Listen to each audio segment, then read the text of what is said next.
have that they want to preserve so badly? Because the spirit factor, you can't create spirit. That only comes from one source. That's God. That's the gift. You can create a physical form, but you cannot recreate spirit.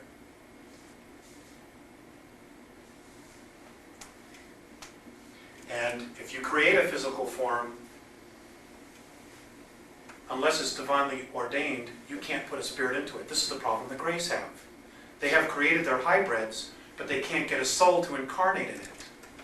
It's just flesh. That's all it is.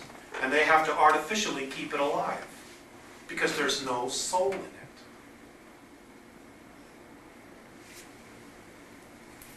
I have a question. Yes? You had remembered when you went in at 14, you'd remembered that you had seen them at 8. Had you been talking to them during that time frame, and when you met with them again at 14, was it been familiar with you? Was it comfortable, or was it frightening? What were they? I had absolutely no fear whatsoever. And no, I didn't talk to them. I just basically forgot it. 40, right, and then I at did, 14, right. they From 14 on, recontacted you again I at had that point? I had 3 contacts during the age of 14. So On the from last age of one, 14 there's nothing, then at Right. 14. on the last one, I was told about certain events that would occur in my life, and not to feel forsaken. I had one more contact at 16, but I was asleep. I was never awakened for it, and it was just a physical examination. Now at 16, I was living in Pound Ridge, New York, which is upstate. It's near Stamford, Connecticut, Greenwich, Connecticut, in that area, but still in New York State. Near Bedford, Mount Kisco, if anybody knows that area. North of White Plains, up in that area. Then there was nothing. Now I have total memory of these 3 contacts and what I saw and everything. There was nothing until 1985. I had a tax practice in Beverly Hills, and I moved to a 700-acre horse ranch in Malibu, in the Malibu Mountains, Santa Monica Mountains. And in 1985 it started. I started having the dreams. I had a lot of occurrences. I had a meditation with a roommate up at our house in Malibu. And it was in 1985, 1986, it was that time where we had 3 huge rainstorms that came in just days apart from each other, and half of Malibu was washed out. That happens every time it rains. But anyway, we had this meditation, and 22 people showed up.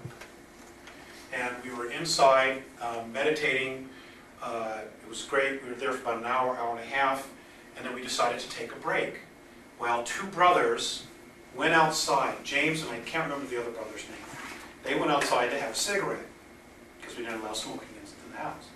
So they went outside, and suddenly James runs back in the house, screaming, "Oh my God, you gotta see this, you gotta see this." So we all start going outside. Now it's mud, because it's a ranch. And you look up, and up in the sky, there was a complete circle of open space. And inside the circle were 11 stars, like this. I got 22 witnesses to this. Okay?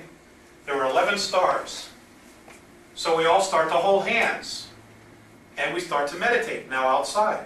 Well, as we formed the circle, the stars started to change. And what they did was they moved and they formed a straight line.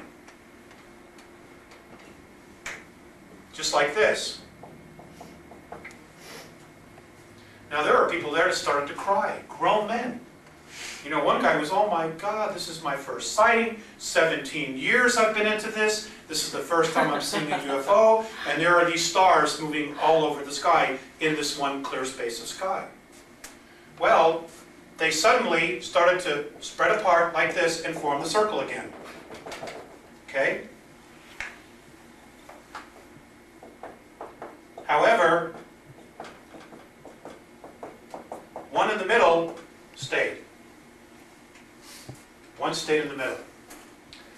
Now, directly across from me, there was a gentleman by the name of Bill Jones. He lives in Canoga Park, California. William Jones. He was an Army photographer. He was in Laos. Worked with intelligence.